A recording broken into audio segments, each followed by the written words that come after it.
It means God said, let us make a man who would carry our characteristics. Let us make a man who, when he sees darkness surround the face of the deep of his life, he can speak light into it. Let us make man who, when everything is so chaotic around him, he can speak peace in the midst of storms. Because the Bible tells us in the book of Genesis chapter 1 verse 1 that darkness surrounded the face of the deep. The earth, the world was void and everything was so chaotic. Alright, so there was completely darkness. But what did God do? The Bible made us understand that God first of all thought about everything. He then analyzed what he wanted. You say, but where did the Bible say God thought about what he wanted? The Bible says, and the Spirit of God hovered over the waters. That simply means that God was taking his time to hover, to imagine what he wanted to create. He was taking his time to analyze every single thing within his mind so that when he speaks, what he says stands. This is one thing we must understand. The Bible tells us that we must learn to be quick to listen but slow to speak. The reason why the Bible tells us this is because we carry the characteristics of God, whereby the words you say have power.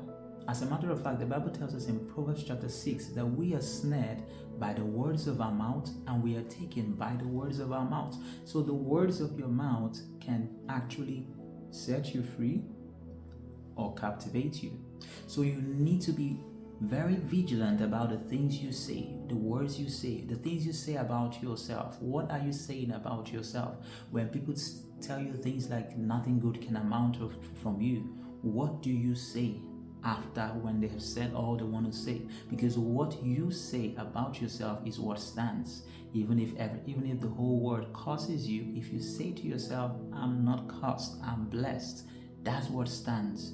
But if you say, oh, they said I'm cursed, oh, I'm cursed, then that's when what you have said begins to affect your life. So it is important to be vigilant about the things you say. God said in the book of Genesis 1 verse 26, let us make man in our image, after our likeness. He was saying, let us make man who will carry our characteristics, a man who can speak peace in the midst of the storm. Let us make man in our image and in our likeness. And if you read on, you would see how God gave man the dominion and power over every single thing that he made. So what does this tell you? This tells you right now that you are a representative of God here on earth. So the same way God can create things through his word, you too can create things through your word. So when you understand this concept, it will help you to always think before you speak, because you always want to mean what you say and say what you mean.